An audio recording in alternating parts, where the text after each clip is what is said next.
Ladies and gentlemen, every other Tuesday on the Journey into Comics Network, it's Poor News with the late-breaking news when it matters most. The following is a Journey into Comics. Journey into Comics. Journey into Comics. Journey into Comics. Journey into Comics. Journey into Comics. Network.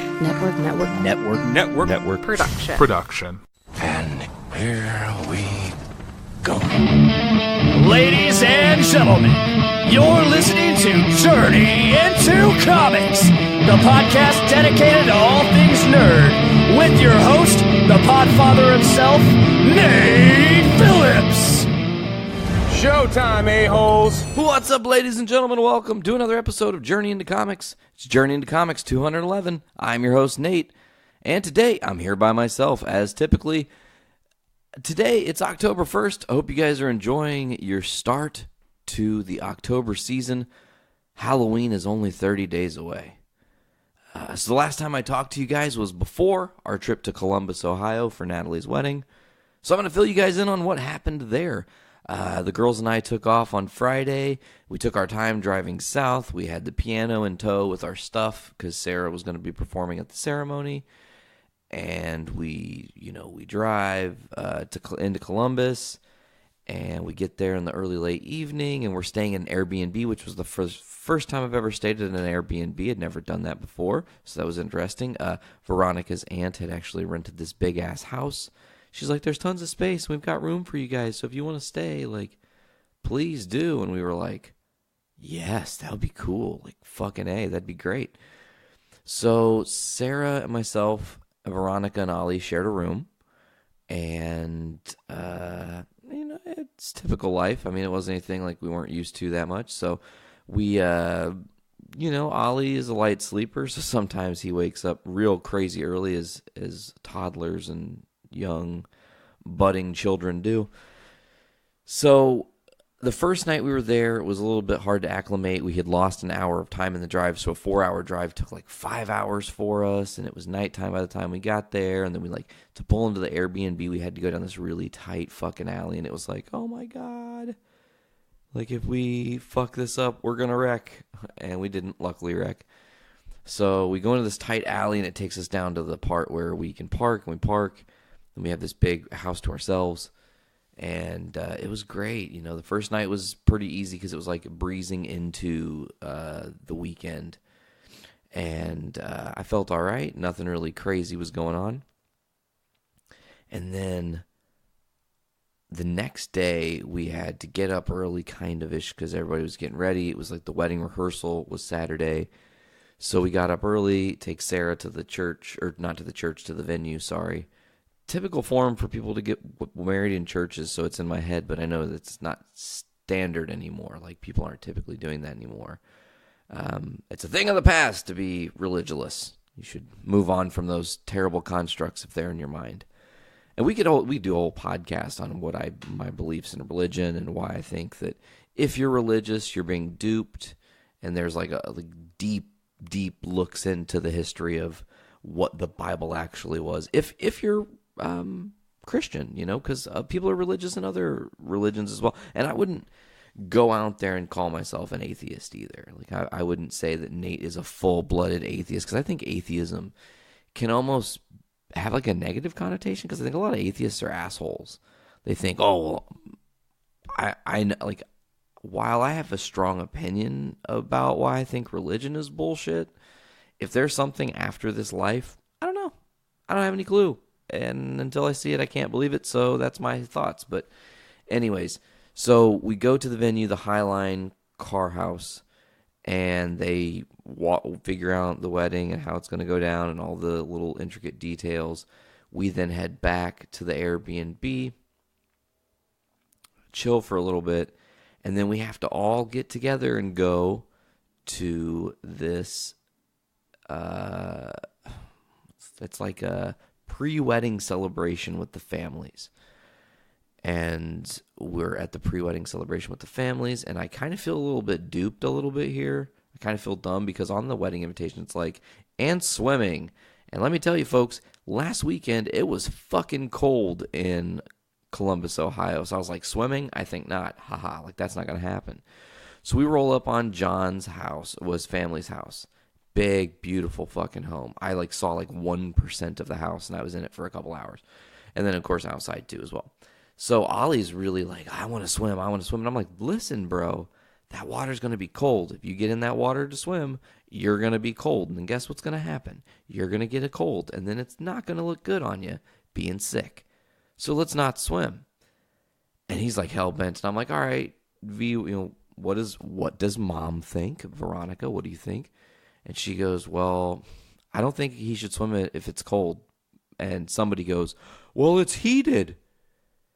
And I was like, are you fucking kidding me right now? I could have been swimming in a warm-ass heated pool and enjoying myself. And it's crazy because no adults swam. It ended up being all the kids, not all the kids, just 3 kids swam. But Ollie was in for the majority of the thing, and like this little dude is 4, almost 5 years old, and he is doing front flips off the deck into the water. No fucking fear. He's like, whatever, I fucking got this. Okay, that's only slightly terrifying. It's gonna be fine. It's good. Okay, he did it. It's good. So then he gets up on this. You know those like old school Fisher Price houses? It's like 4 walls and a fucking slide, and that's all it really is. And it's like plastic, and it's real shitty and cheaply made. So that's at the edge of a pool because they're using it as like a kiddie slide. Clever. So fucking Ollie gets up to the top of it, and I'm like, oh, he's going to slide down. Cool. He's going to get in the pool. That's awesome. He front flips off of it like the fucking gangster that he is. Just whoop, flips off the top of it. If he would have calculated 1 inch wrong, he's in a lot of pain and possibly severely injured for the rest of our trip. Luckily, he wasn't. So we're finishing up this thing, and like there's a fire, and there was great conversation and amazing food. Like, oh my God, there was so much good food. Actually, we didn't even talk about the food. I don't think on. Well, you guys will be hearing it, but Foodies Watching Movies debuting this Wednesday, season 3. Episode 1. Be sure to check that out. It is a great episode and a good welcome back for the show. But we eat this delicious food at this thing, and Veronica's mom made these heart attack mashed potatoes. They're the greatest thing I've ever eaten in my life. I've actually been having PTSD smells about them. Like, I'll just be like walking around and smell her potatoes and then long for them and grieve that I can't have them. Like, no! What is this life, and why can't we have the potatoes? Veronica apparently can make them again, which is awesome. I'm so excited. So Saturday we're leaving the party, and I'm like not feeling great. I'm feeling just less than. We have to stop off at the Target on the way back to our Airbnb because it was like a 20-minute drive. And we go up to the Target, and there's double rainbow across the sky. I swear to God, it was crazy. And it was really interesting to me because I'm like looking in awe at this awesome double rainbow. It's one that's very prominent, and then there's one that's like, you can kind of see it, but not so much, right? So I'm looking at it in awe, and as I'm like kind of driving, and we go to park, and then I look over, and there are like 15 people on the sidewalk with their phones up taking pictures. Just lost in it, taking pictures. They're not even looking at the fucking thing they're seeing. They're just taking the picture and making sure the picture looks good, taking the picture. I was like, okay, this is hogwash. So anyways, we go in, we spend a little bit of time at Target, we leave, we go back to the Airbnb, and I start feeling like hot liquid garbage. It's funny, I kind of feel like that today. I'm not on the same level. It's not the same thing today. I kind of have a little bit of a migraine going on yet again. It's part of life. It's what I deal with. Hopefully I'll have a remedy for that in the next couple hours. We will see. But get back to the Airbnb, and I told the girls, I'm like, look, everything I need to do is done. I had gotten Brews with Dudes up for Nick, who had some troubles and had some shit we had to go through and figure out, and we got it taken care of. And then I made sure Best of the Week was done, and it's like Saturday night, and I look and I'm like, I'm done. I'm going to bed. It's 9 o'clock, which is only 8 o'clock our time because the hour change. And fell asleep pretty quick, woke up pretty early. It's the day of the wedding, and everything went awesomely. Like, we got to the thing on time, parked nicely, got Sarah set up nicely. The service was beautiful. The reception was great. The food at the reception was fantastic. The music was fine. it's really weird. I don't, maybe not everybody has this, but I know I do. But I feel like extra powerful emotions at weddings. And I mean that across all spectrums. If someone's really sad, I extra feel them being really sad. I see them and I'm like, oh man, that sucks. If someone's extra jubilant, I'm like in their joy and their happiness, you know?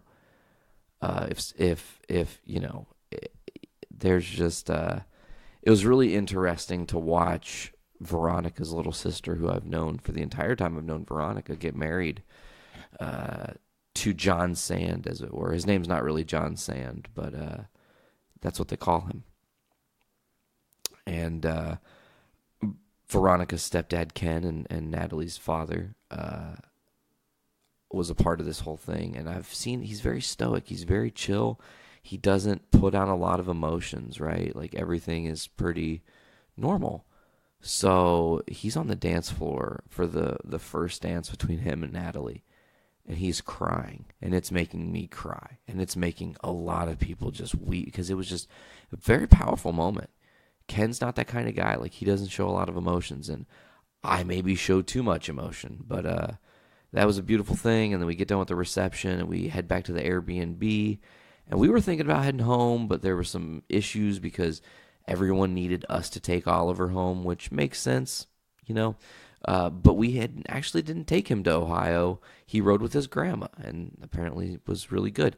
So we didn't really want to leave the piano with anybody else, but we were like, listen, if someone's going to be leaving when we're leaving and they're going to be like right behind us, we don't mind having the piano behind us. Ollie can be easily rolled with us, because the piano for Sarah is very personal, right? So she doesn't like being separated from her instrument when she's traveling, and I understand that. So Veronica's aunt Melissa's like, we need to watch the fucking Bears game. And I was like, I don't know if we're going to be able to watch the Bears game in Columbus, Ohio. Like, they're not going to air Chicago Bears football, which they didn't. We went to this bar right down the street called Little Rock. It was literally like across the street and at the end of the road. And we go there, and they put on the NFL Red Zone, and we watched the Bears beat the Cardinals, I do believe, last week. Right? Yeah, it was the Cardinals. And a 16-14 game. And then we went back to the place and chilled out and call it a night, get up the next day, spend some time, hang out. Natalie and John came. They said their goodbyes. We pack up the car with Ollie. Josette and them get the piano and everything in tow. We head, boom, straight on down, heading home. Oliver and Veronica slept almost the whole car ride. Sarah napped a little bit. I drove the whole thing, so I didn't get a nap, obviously. So 4 hours straight through, we didn't stop until we got to Lafayette, because we had to stop in Lafayette to see Nick Maxon. I had some beers for him, had some brews for the dude with brews, the brew dude with dudes with brews. Nick Maxon, you guys know him and love him every Saturday on the Journey into Comics Network with Brews with Dudes. Dropped off some Market Garden Nano beer for him, and another barrel-aged bourbon beer that I can't wait for them to try, because it's not beer, apparently. And I can't wait to get their utter disgust. It might be the greatest, single greatest, funniest moment on their show. Just an utter disgust. Drop some beer off with Nick, chit-chat, catch up a little bit. Jess is there. Ollie's jumping up and down on Tom's trampoline like it's a great time. And we have to take off again, because we're like, we need to get back. We need to get ahead of the piano now, because they're on the way. But they must have stopped earlier in the trip, too, and I'll explain in a second. So we pull up, pull in, get Ollie out, unload our stuff as best we can. We're relaxing and maxing. And then Maggie and Josette pull up. We get the piano. The piano's loaded in. We're hanging out for a little bit longer. And Sarah and I head back on home. It's calling it nighttime. You know, Ollie's got to get school in the morning, and V's got to teach in the morning. So it's like, got to get it going. So that was kind of like the weekend, and it was really fun. It was a lot of fun to do. Indigestion, Jesus Christ. It was a lot of fun to do a water break brought to you by AP. No, it was fun to do a trip to Columbus that wasn't band related, and to just kind of soak it in, because it was beautiful, man. It was a lot of fun to be in Ohio like that. Also, a water break brought to you by AP. And let's see, poor news. comes out this week. Make sure to tune in tomorrow for Poor News and a Train of Our Existence showing up early in this podcast, not very many minutes in. So what other things have kind of gone on? Okay, so didn't have a whole lot of much go on this weekend, right? Veronica came up Thursday to stay with us. And then Friday, early day, I had to take her back to Lowell because she had to go into her job to do some shit. And we drive back into Lowell around 3-ish in the afternoon on a Friday. Or was it 3? And it was like 2:30 in the afternoon on Friday. And as we turn onto her cul-de-sac into her area, I noticed her house is at the end of the street, right? So I look at the end of the street, and there are 3 or 4 cops. There's 2 ambulances and a fire truck, and we are both like, "What the fucking fuck is going on?" So we hurry up and get up there to see what's going on, which I kind of wish we wouldn't have. Now, as this isn't as personal for me as it was for Veronica, I can still sympathize and understand how hard this was. But we pulled up, and her next door neighbor, Brian, is laying next to his car, and they're doing all kinds of shit to him. And they're trying all kinds of shit, you know.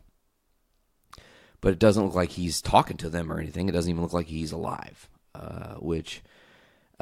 so we get some details, and Veronica's stepdad, Ken, who gets some massage work done,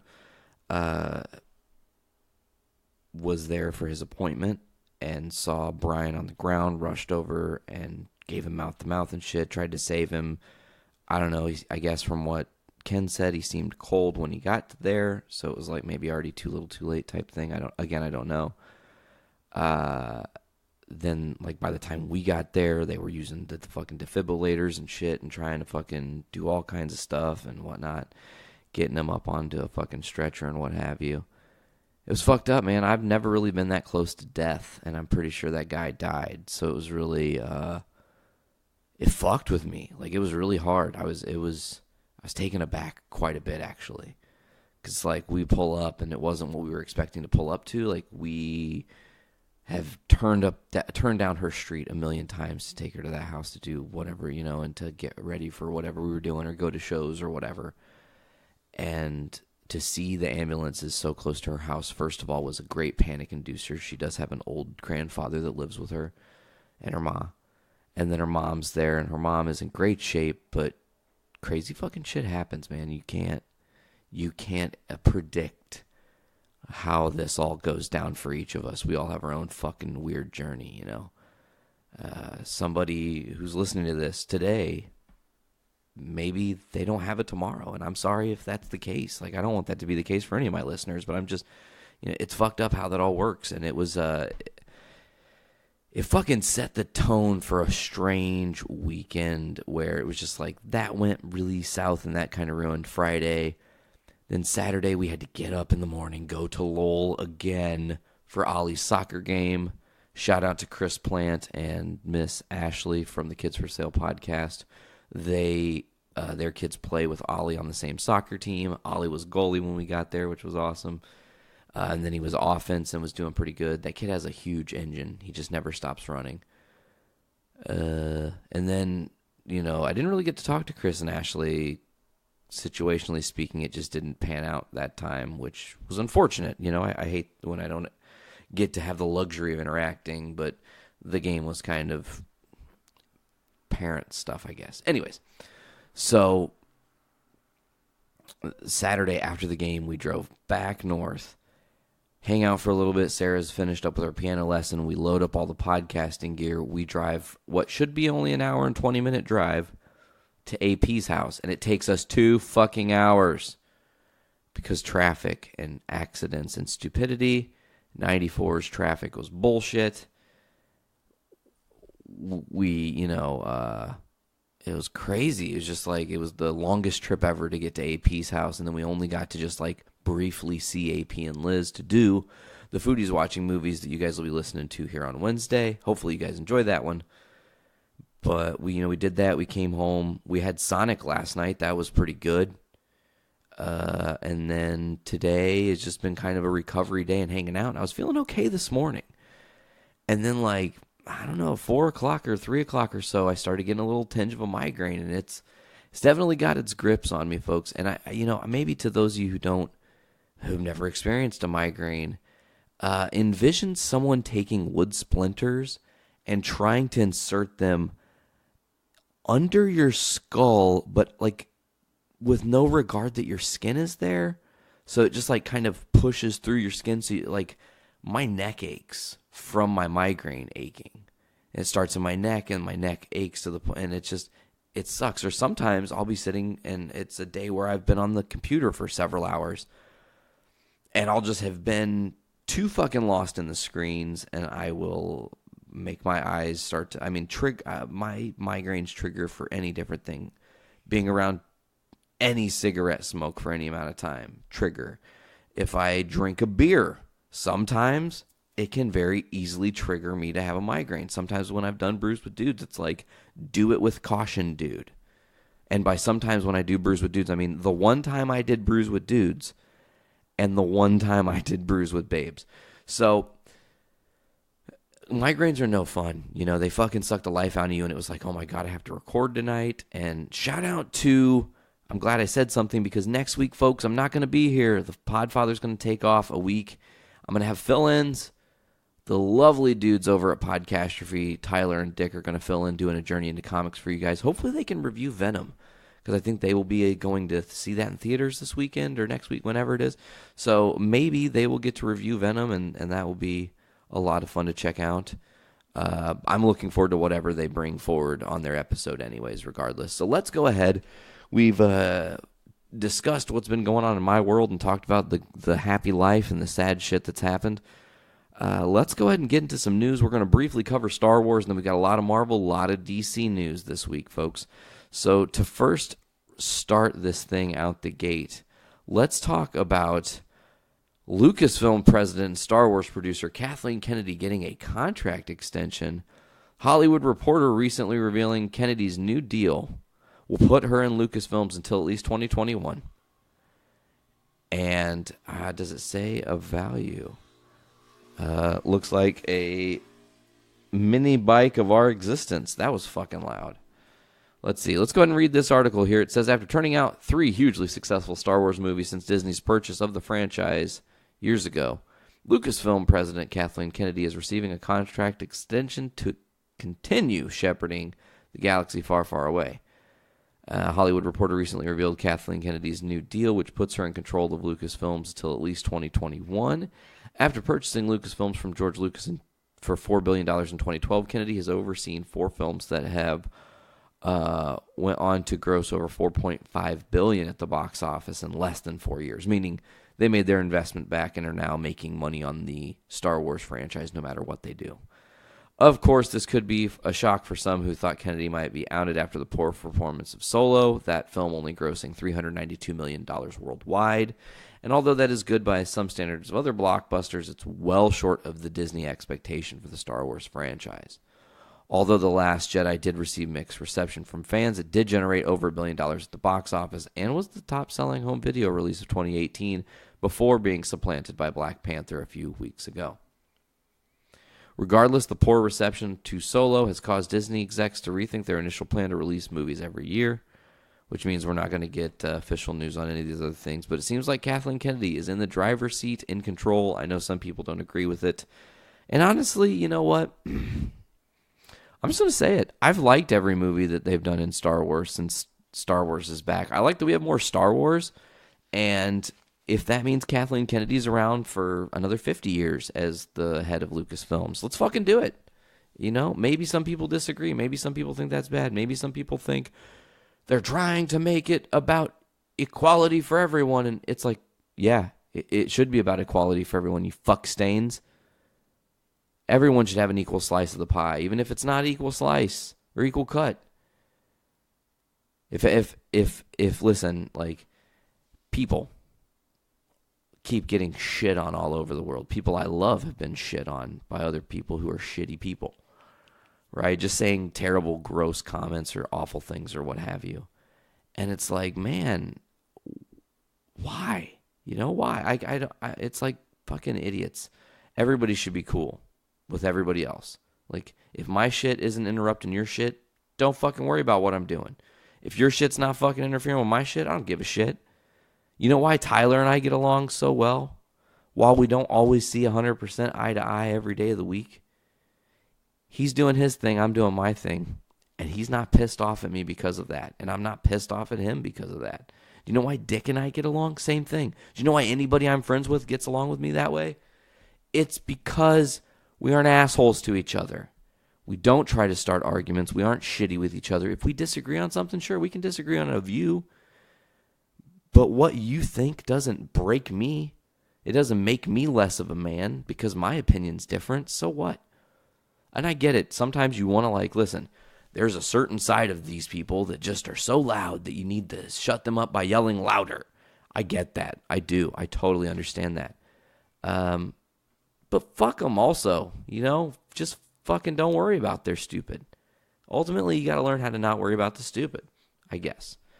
Let's move into out of some Star Wars news, into some Marvel news, as we've got some interesting stuff going on here. There is a pretty interesting, and I say it's only interesting, theory that I read on Reddit yesterday regarding what Jake Gyllenhaal is, considering we're, a few weeks into production now. I'm actually closer to a month, I think, of production on the Spider-Man Far From Home film. We've not officially seen what Jake Gyllenhaal is doing, what role he's playing, what part he has in this, if he is even in the movie. Of course, it has been confirmed he's in the movie. So this is an outlandish theory regarding Spider-Man Far From Home. I am becoming more and more convinced that Jake Gyllenhaal isn't playing Quentin Beck, Mysterio, for those of you who don't know, in Far From Home.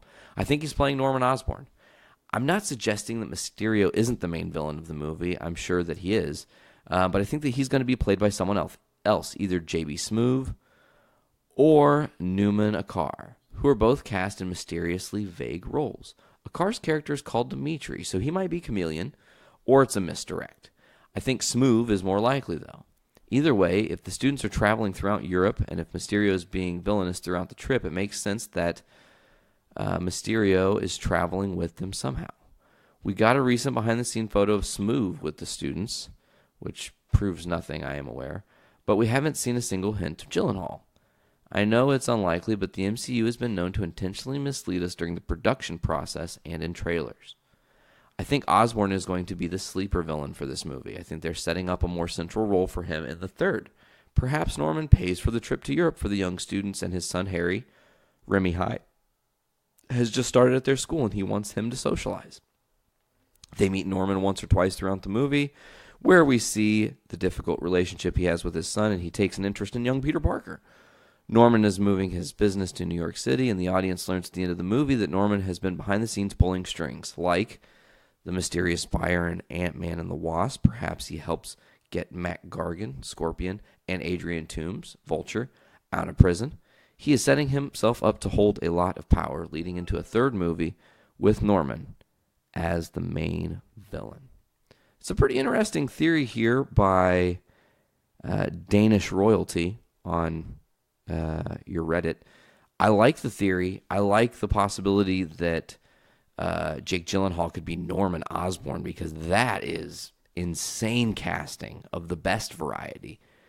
Norman Osborn is a psychopath. We've only seen him, what was that? Chris, I can't think of his last name, played him in the Amazing Spider-Man movie, Amazing Spider-Man 2, and then you see him dead but his head, and then there's a possibility he was going to come back, but they never finished that franchise.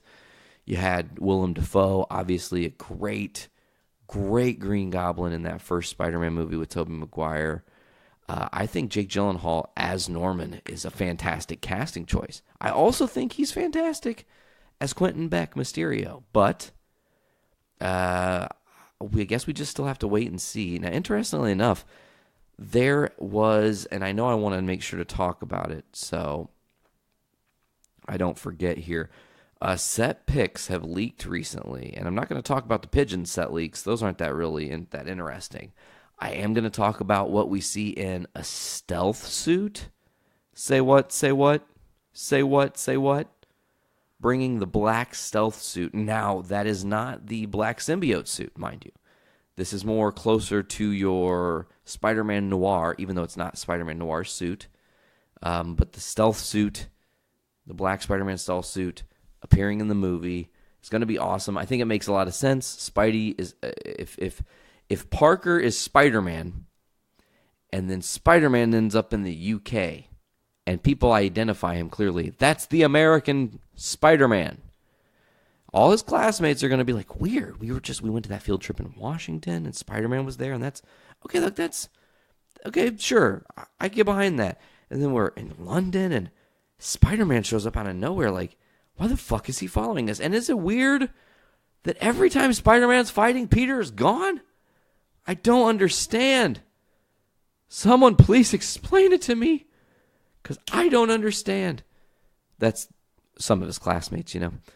And obviously, this is a smart play because now he's in the UK in the black suit. It's not going to be as obvious when he's stopping bad guys. So it just creates a little bit more of an interesting angle, I think. To speak on interesting angles, somebody who I absolutely fucking adore, Robert Kirkman, creator of The Walking Dead, recently was on Schmodcast with Kevin Smith and Scott Mosier. Mosier? During the show, Kirkman discusses how Infinity War just cuts out some of the things moviegoers have come to expect from feature films. And it's not necessarily a bad thing. So this is the full. I'm just going to read some quotes here between Smith and Robert Kirkman. Robert Kirkman starts saying, I love that Infinity War was not even a movie. They were just like, here's a series of events that are important to you because you know these characters.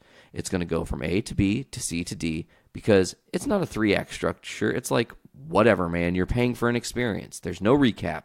There's no explanation as to who anyone is. You sit down in the movie and they're just like, guess what? You've earned this. We're at like movie 21 now and here we fucking go. And you're like, oh my God, this is so great. So Smith compares this to something saying they treated it like a giant-sized annual. Like our audience knows exactly where we are. Like we don't have to explain to your mom anymore who Tony Stark is. We're going to start this movie after probably a scene that would have explained a lot of shit. Like with the Asgardians fucking dead, and then there's Thanos himself. They have had that much faith in the audience that they're like, nah, they're following very closely. While Kirkman had come to appreciate Infinity War, it didn't always start out that way. At the end of the movie, he's like, I got my arms crossed, and I'm going, oh yeah, Black Panther's dead. Are you fucking kidding me? Oh, really? You're in production for a second Spider-Man movie right now, and I'm supposed to be upset that Tom Holland is dying in this really emotional way? And then the movie's just over, and it's like, oh, fuck you, I'm not buying this. They're all coming back in the next movie. It's like I've read the comics. I know that they disappear and come back. Like, fuck, whatever. Bah! I can't believe he ended it this way. However, Kirkman saw the movie one more time with his daughter, and that changes his mind on what he thought about the movie. He ultimately says, but then I see every Marvel movie 2 or 3 times in theaters because I have free time, and my daughter didn't go with me to the first time because she had something going on, so I bring my 9-year-old daughter to a second time, and she's sitting next to me. And when those people start to disappear, I look over at her, and she's not crying, but it looks like she could cry. Her mouth is agape, her eyes are open. She has a little tiny 9-year-old hands like clutching her heart, and she looks at that screen going, like taking in these breaths. And the emotion I saw in her, I almost wept in the theater. I was like, oh my God, this is like a movie. Seeing how it affected her, I was like, just try not to be so goddamn cynical, Robert. Like, let people enjoy a thing, you know? And that's something I think every comic book fan on the internet should fucking realize. Like, quit being smarter than everyone else. Quit being mean to people. Like, calm down. Let people enjoy a thing sometimes. Word, Robert Kirkman. Love to your mama, because I absolutely agree with that sentiment. And, man, God, Infinity War is so good. Another delicious drink break brought to you by Poor News every other Tuesday on the Journey into Comics Network. Try not to drink the lemon seeds that are in my water because I squeeze fresh squeezed lemon into my water. Makes me feel good, perks me up. I'm Charlie Wen. He's an artist who's worked for Marvel. Released some interestingly cool alternate designs for Captain America. It's more of a one-piece suit, kind of like all-encompassing. His headpiece, like his neck piece, becomes his headpiece.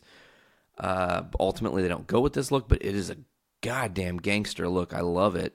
There's just something really charming about it. It's like it maybe incorporates a little more gray and white, which makes the suit pop more, and the brightness of the star. It's like everything else on the suit's a little darker, but he really made the star bright and super poppy. I would have loved to have seen this suit. We'll see if that actually happens. I doubt it does, but maybe. Who knows? Maybe Charlie Wynn's just fucking playing with our emotions, folks. Got some more Marvel news going on here, you guys, and I totally fucking screwed the pooch on this one, so I'm gonna have to do this a little backhandedly and add this in post. So, it'll pick up a little bit on the whatever. I'm just gonna talk over it, so it doesn't matter. But the Dark Phoenix trailer officially dropped, and we have to talk about it. And is it a Dark Phoenix trailer? Let's see. Jean Grey standing in front of X-Mansion. Younger Charles Xavier. Younger Jean Grey as a kid. Marvel stuff. She's sitting there listening to Xavier talk. And then it's jumping to Sophie Turner in the modern Beast. Interesting upside-down shot of Charles going into Cerebro, and he's now bald.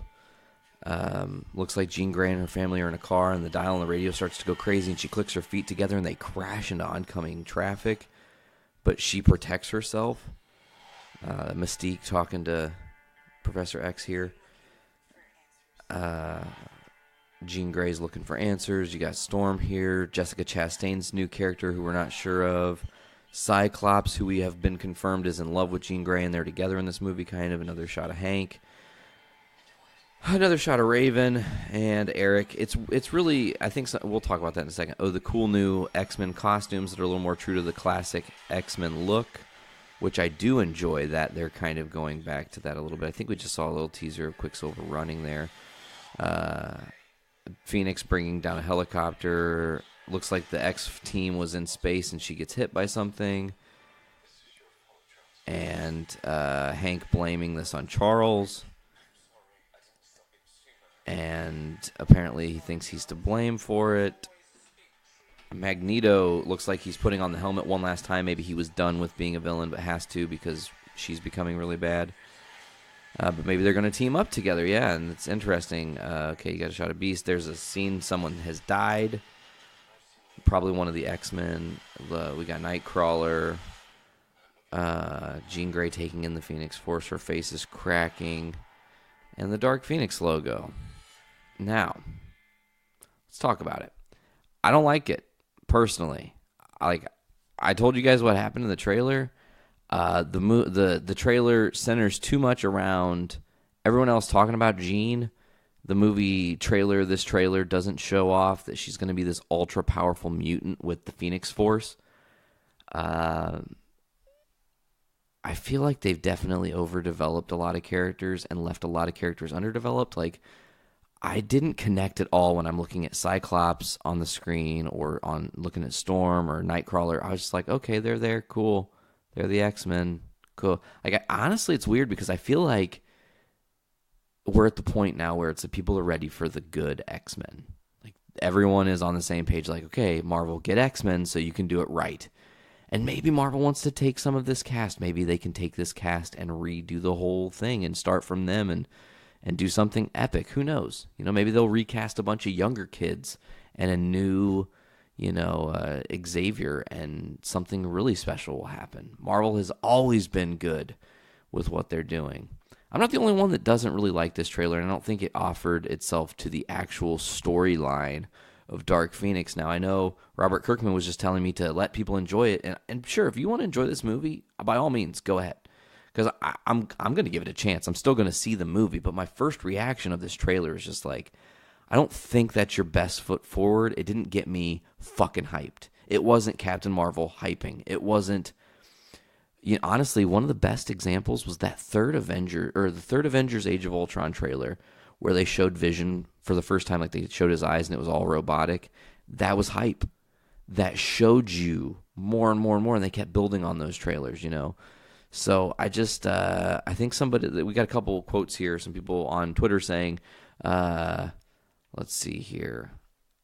I really wish the Dark Phoenix trailer was a little more Jean Grey and a little less men talking about Jean Grey. I can understand that, yeah. Someone else saying, that X-Men trailer isn't bad, but I'm also not seeing anything exciting or enticing about it either, which I was hoping there would be since I'm such a huge fan of the Dark Phoenix saga, but it seems to just be flat to me. That's how I feel, too. It was very flat. Someone else says that Dark Phoenix trailer was underwhelming. X-Men need a do-over now that Marvel Studios will be in charge. Someone else said that they can't stop watching the trailer. Another person saying that as well as Magneto and whoever Jessica Chastain is playing, everyone just looks stiff and uncomfortable in their costumes. She consumed an entire planet. I guess they'll write that out. And he also replied to himself, says, yeah, no, not quite the feeling. A movie is inherently different than a comic being different media. When I watch this trailer, I see nothing of the spirit of Dark Phoenix. Exactly. It doesn't sell me. It doesn't sell me at all. So here's some interesting things. This trailer comes out and everyone's like, fuck yeah, this trailer's out, right? Empire's teasing the movie, and they've got like some pictures that have been released of the team in the new X suits and whatnot with the yellow X across their chest, making them look a little bit more like the classic X-Men team. But here's some really weird shit. The trailer came out last Tuesday, and by Friday, the movie has already been delayed again. Now, does this spell disaster for Fox's X-Men Dark Phoenix, or something bigger at play here? And we're going to talk about another thing that kind of happened, kind of coincides with this. Ever since Disney agreed to purchase 21st Century Fox, all Marvel fans have been able to talk about is the eventual appearance of the X-Men in the MCU.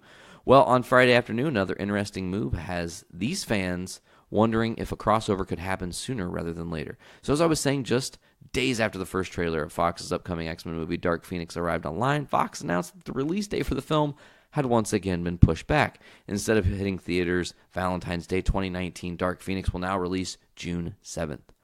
Of course, June 7th is a little over a month after May 3rd, which is when Avengers 4 arrives in theater. Yes, it is a long shot that these things have any correlation, but let's just think about the possibility as well as some other things that have happened. The Disney purchase of Fox has gone through and is currently waiting for approval. It could take quite a while. There is also a chance it's done by next summer, and if that's the case, Marvel is free to include any of the X-Men characters. Avengers 4 is going to alter the entire fabric of the MCU going forward, which would make for a good time to introduce mutants into the fold.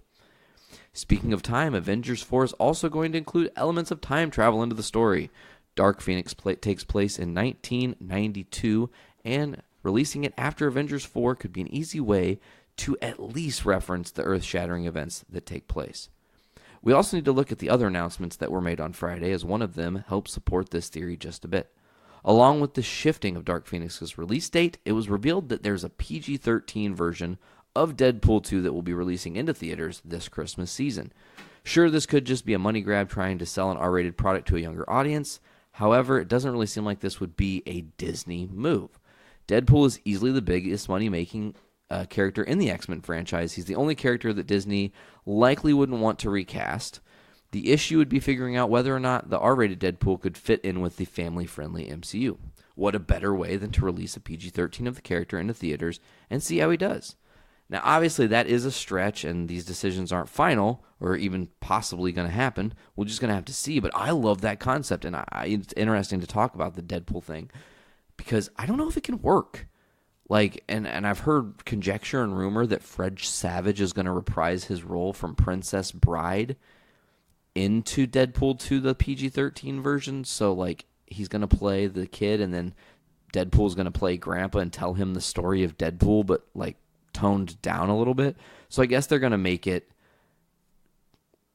It's not going to just be like a recut with no purpose. They're going to not avoid it. They're going to tackle that they're doing this head on and make it known, that this is the reasoning. So actually, we've got Some news here, according to some stuff going on to quell the fires behind the fans going crazy about the possibility of 20th Century Fox switching up the release date of Dark Phoenix. Here's some information. The upcoming X-Men sequel recently released its first trailer, and while that left some fans mixed here in the States, evidently in China it crushed. Thus, Fox shifted it from its previous release date to a new one of June 7th so it could take advantage of that strong response and gain more premium theaters. It's the same reason that Fox moved Alita to February 14th, 2019. That's Dark Phoenix's old release date, as that will make it if not one of the first movies released after the Chinese New Year, allowing it to get better screenings in China.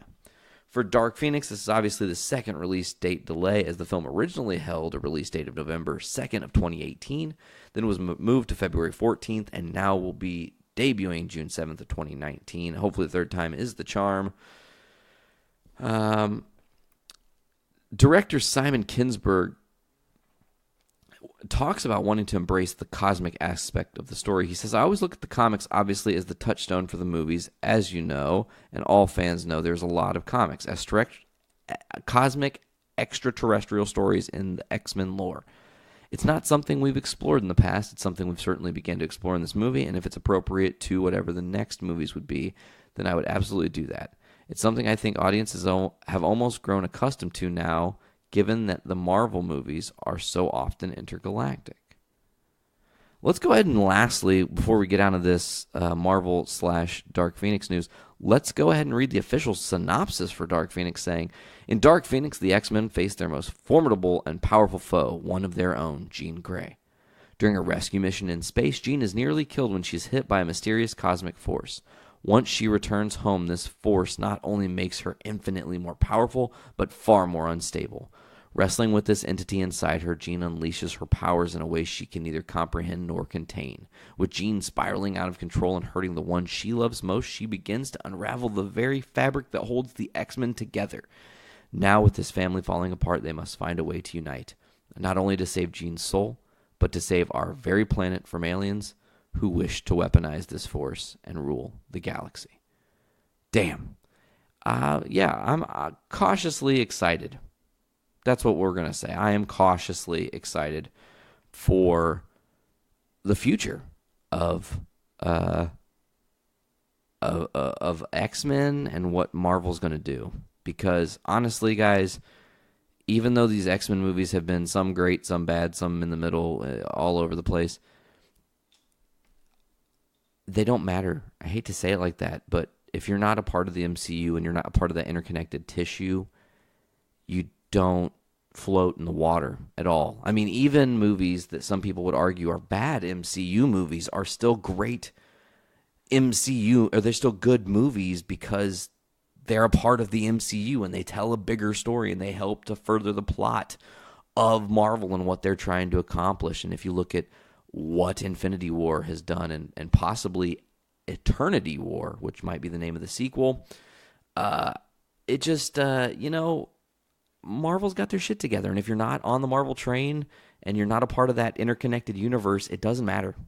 Like Simon Kinberg, I'm sorry, but it doesn't matter what you did with the X-Men because they're going to be redone and it's going to be bitchin' across the board, and I'm so excited. Someone who is amazing and one of my talented, inspirations for podcasting, Mr. Kevin Smith, has been getting grilled by some people as of late. And on his latest episode of Fat Man Beyond, he addressed some of the comments that he must be paid by Marvel to praise their films and trailers, particularly the recent Captain Marvel trailer. Kevin Smith says this, I'm just going to say this. I thought it would go without saying. I thought I'd never have to say this, but I saw a tweet today because I retweeted the fucking trailer for Captain Marvel and talked about how I dug and shut the fuck. Hold on. I'm fucking up this. Let's start over here. I'm just going to say this. I thought it would go without saying. I thought I'd never have to say this, but I saw a tweet today because I retweeted the fucking trailer for Captain Marvel and talked about how I dug and shut shit like fucking take every nickel I have Marvel, and there was like a couple people like most people were like, "You're fucking right, fucking Kev, well said, leading us to the promised land." Everyone's on the same page, but there's a very small percentage, about 5 tweets, going like, "How much are they paying you to say this bullshit, man? Are you shilling for Marvel?" And I just want a fucking record saying you're crazy if you think Marvel has to pay anybody to say something nice about them or to hype people to movies that are coming particular to an audience that is pre-sold. I'll just flat out deny it. I'll be honest. Nobody fucking pays me to say nice things. If they do, I'll let you know. I just like talking about the shit I like to talk about, and that fucking trailer I dug. I was like, oh shit. Fucking A, I can't wait. Guess there's some people, if they don't react to it, if they don't react to it, they think you must be paid by these fools. I'm just enthusiastic. I swear to you, I don't get any fucking money. They don't have to pay me. That's the beauty of fucking fandom, man. They figured out a long time ago how to harness the fan base. They'll do all the work for us. I'm just a little more high profile, and I don't know that word, so I'm just going to say he's high profile than the average fucking bear, but nobody has ever fucking given me a dime to say anything nice or to say any of the things I say. Damn. I don't think Kevin Smith is paid to do that shit, man. He is the dude. Like, Kevin Smith has an opinion. He's a comic book fan. He's been a comic book fan for a long time. He saw the trailer. He liked the trailer. It's his opinion. Fuck you if you don't like it, right? I mean, that's pretty much the basis. It's just like, if you don't like it, fuck off. But speaking of Kevin Smith, he also kind of fan casted, I guess you'd say, some people he'd like to see play some characters for DC. Filmmaker and comic book guru Kevin Smith has some left field nominations for younger versions of Superman and Batman on the big screen, including Black Panther star Michael B. Jordan and Avengers star Chris Hemsworth. Asked who he'd like to see step into the iconic roles in a recent episode of Fat Man Beyond, Smith pointed to John Hamm for Batman, noting the Madman star has expressed repeat interest in the role should Ben Affleck step away. Smith said he'd perform a sex act to make that happen, adding, "I'd want to see it." And you know who I'd love for Superman? There's this kid, I don't know if you've seen him before, Henry Cavill, added Fat Man co-star Mark Bernard into the possibility, half out the door Superman star. I really fucking think he's got something. Smith backed Jordan for Superman after the Fantastic Four and Black Panther star emerged as one of the actors Warner Brothers is repeatedly eyeing for the next Man of Steel should Cavill leave the role. Smith saying, "I'll be honest with you, when they said Michael B. Jordan the other day, I was like, yes, do it. And that's not even like a new, like, fucking progressive idea. When I was out working on Superman in 96, Will Smith was floated as Superman. I was like, oh my God, fucking do it. To be fair, that came from producer John Peters. John Peters was like, Will Smith should play this role. When an audience member called for Smith playing Jor-El, father of Jordan's Kal-El, Smith grew visibly excited. Will Smith is Jor-El if Michael B. Jordan plays fucking Superman? Can I come see your movie, sir? Oh my God, what a great idea. For a younger Dark Knight, he says he would turn to Ryan Gosling. I love Ryan Gosling, so I'd watch him in anything. But I don't know if I'd rather see him be Bruce Wayne / Batman or like the Joker. He's a really good actor. He might take a role and fucking run with it and do something else. I don't know if you want to take the world's greatest actor and put them in a role where half the time it's a stuntman anyway, so you just have to find somebody. It doesn't have to be the world's greatest. It has to be somebody charismatic, somebody who can carry the costume and cape and stuff, and younger. Man, love it. I love it. I love Kevin Smith's thoughts. Now, to continue on some DC news here, folks. DC has started casting for Birds of Prey. It's a new movie that's going to be coming up. And they have officially cast their Helen Bertinelli, also known as Huntress, in Mary Elizabeth Winstead. You guys know her as Ramona Flowers from Scott Pilgrim vs. the World. She was also in 10 Cloverfield Lane, Fargo, and Brain Dead. That would be dope. Now, she's also going to be joining forces with someone else who has officially been cast as Black Canary. Journey or Gurney, fucking this one up, Smollett Bell has officially been cast as Dinah Lance, Black Canary, in the upcoming DC EU film. Smollett Bell is known for Underground, Friday Night Lights, and True Blood.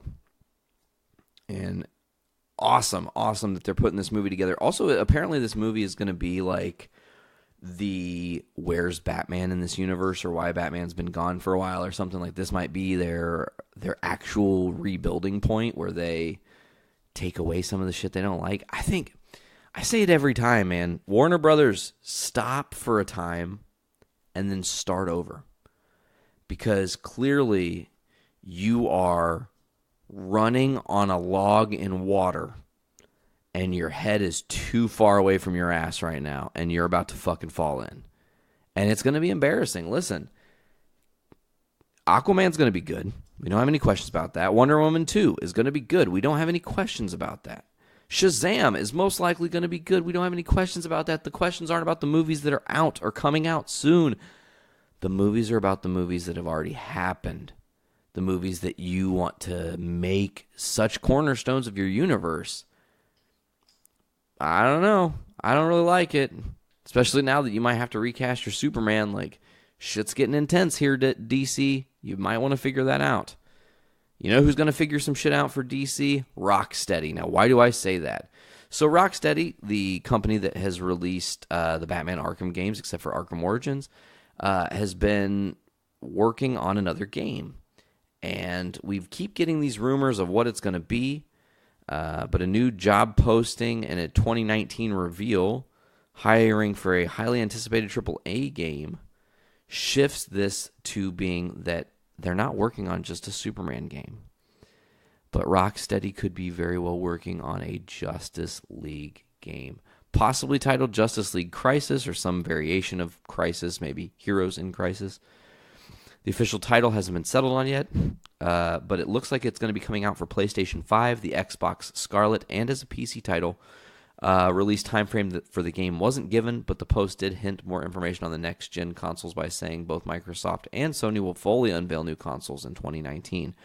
This game would allow you to be Batman, Superman, Wonder Woman, Flash, Green Lantern, Cyborg, and Aquaman, and pretty early on in their careers, suggesting the main villain for the game could be Starro, although they don't, this is all conjecture, so it's possible.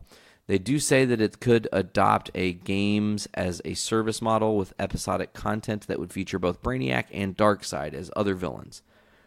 It also says one aspect of the rumor, particularly ambitious, says that the game will include Metropolis, Gotham, Keystone, and more in the game's DLC, with each of them bigger than the setting of Arkham Knight. Essentially, you get 3 or 4 cities that are bigger than the entire map of Arkham Knight. Whoa, it's fucking huge. Of course, this is just a rumor, but a website was archived recently, and possibly meaning that they're going to be pulling it out, by Warner Brothers, called Justice League Crisis. So we will have to see there. Now, to finally close out, we've actually got a little bit of comic book news today, folks. I've read a book that people are talking about, and I'm going to give my review before I go through it quickly, because it was okay. It was just okay. This isn't the greatest comic that's ever come out in the past 20 years.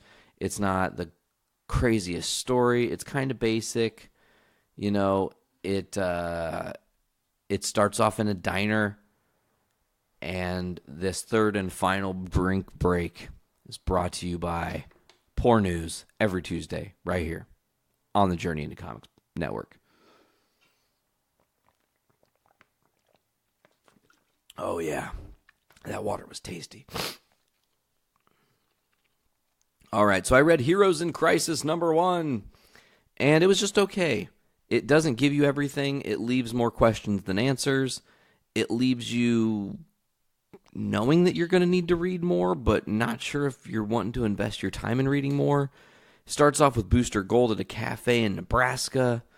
One of the patrons notices that another superhero is showing up, and it's Harley Quinn, and Harley, then jumps to this thing that looks kind of like reality TV where she's talking to a thing and she says that she's Harley Quinn and she doesn't believe in trauma.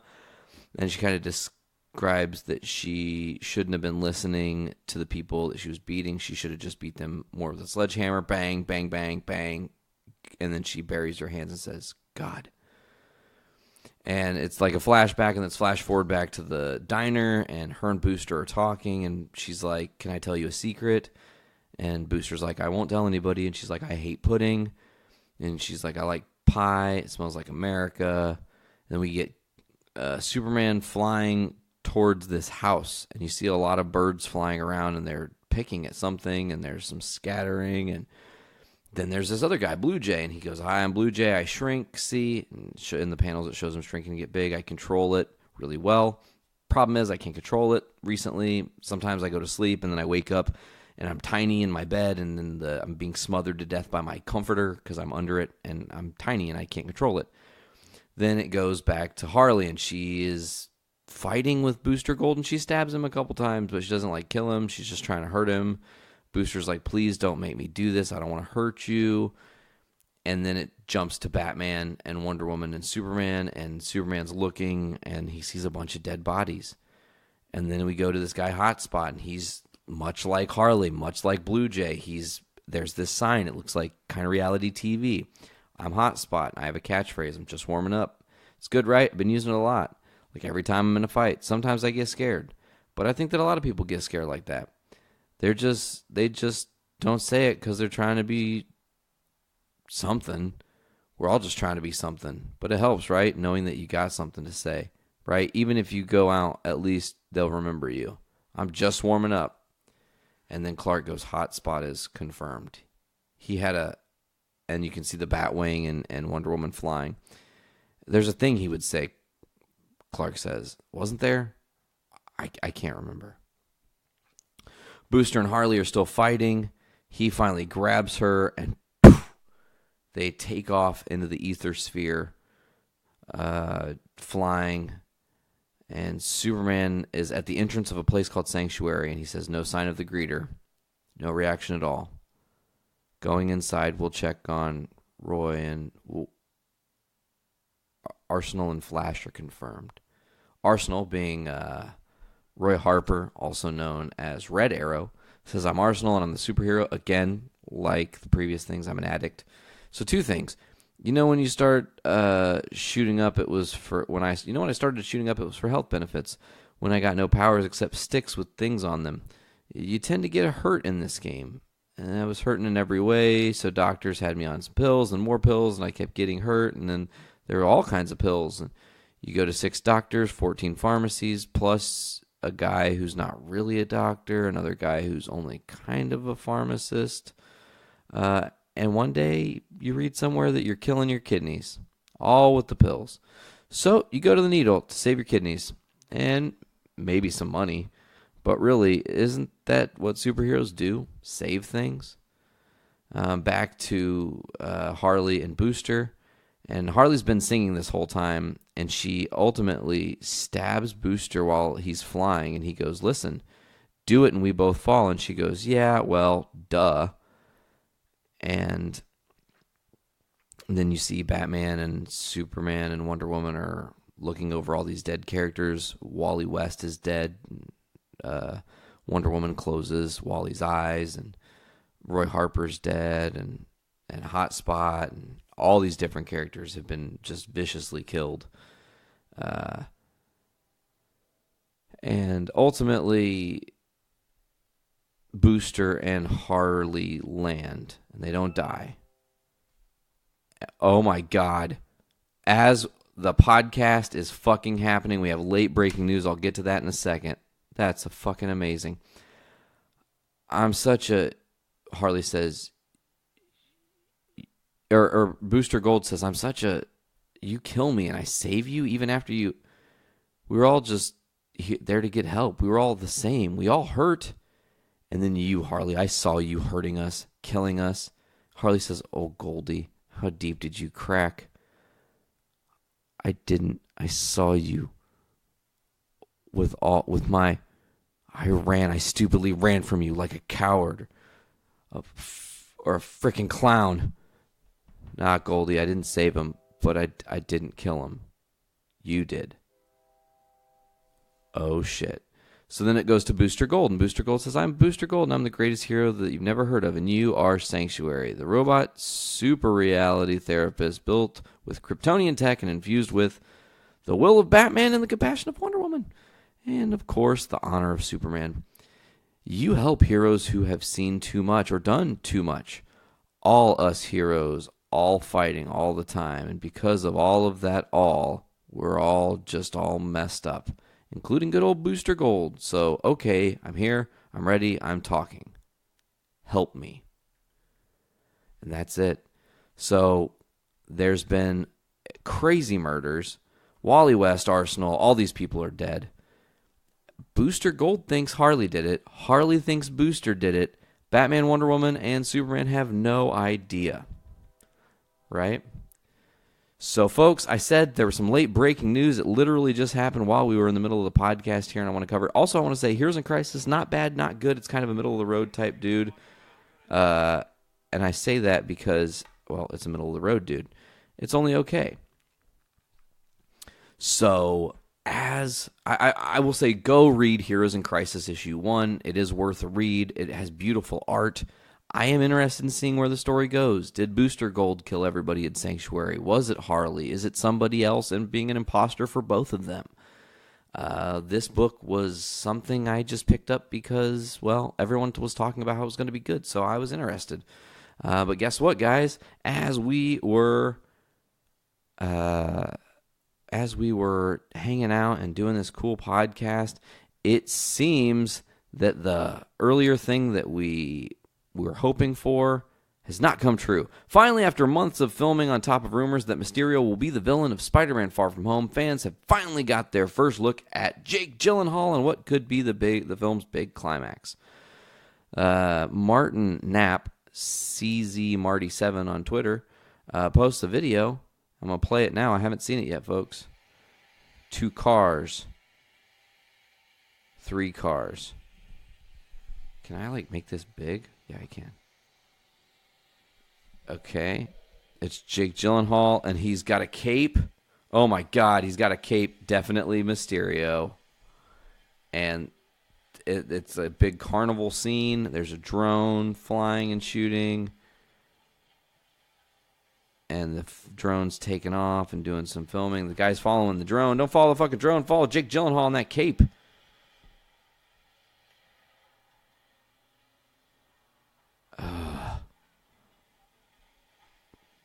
Yeah.